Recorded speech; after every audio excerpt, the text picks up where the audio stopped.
Hi, this is Dana Miller with Hotel News Now. Today I'm with Justin Knight, President and CEO of Apple Hospitality REIT. Thank you so much for joining me today. It's my pleasure. So looking back on the first half of the year, tell me a little bit about some company highlights and what your main priorities were. We were fairly busy the first half of the year. We sold 9 assets. We bought 2, and we have 7 additional hotels under contract. We were focused intensely on maintaining margins in a low revenue growth environment. And we recently hired a director to oversee revenue management for our portfolio. His insights have been incredibly helpful. And we look forward to continue to benefit on that side as we enter the back half of the year. In addition, we spent $33 million on CapEx and continue to explore additional opportunities in our business. And when looking at new deals, what markets are you really targeting right now? Has your strategy changed at all recently? We think our strategy is even more relevant now than it has been in times past. And we continue to focus on branded select service products in strong markets where there are multiple demand generators. We like Hilton, Marriott, and Hyatt branded properties in that space.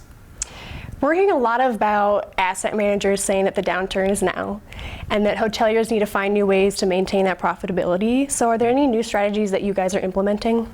Well, I think it's early to call the end of the cycle, but I think profitability is always important, and our asset management team is intently focused on maintaining margins, as I mentioned, in an environment where we're struggling to really move the needle from a rate standpoint.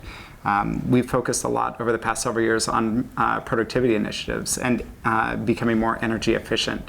Looking for ways to improve our bottom line through really fine-tuning our operating model. So Apple's portfolio is very focused on the limited service. What makes that segment more attractive during an economic downturn?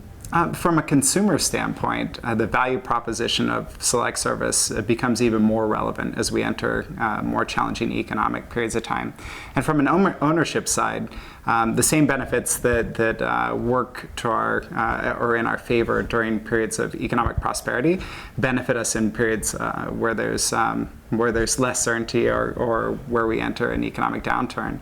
Mainly, stronger margins, which tend to be more stable throughout an economic cycle, and really an operating model that's incredibly efficient. So when a downturn does happen, what might be some goals to prioritize to keep your hotels full and keep employees staying? Interestingly, we don't employ the individuals at our hotels directly, but we've spent a tremendous amount of time cultivating relationships with best-in-class management companies.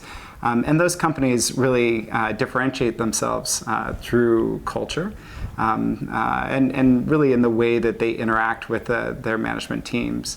What we've found is that as we continue to push to drive bottom line results and we focus on things like productivity, it's important to balance those initiatives in ways that ensure that we're retaining our most valuable employees and that we're poised to present guests with the best service possible. Awesome. Well, this has been great insight, and thank you so much again for joining us today. I really appreciate you having me. Thank you.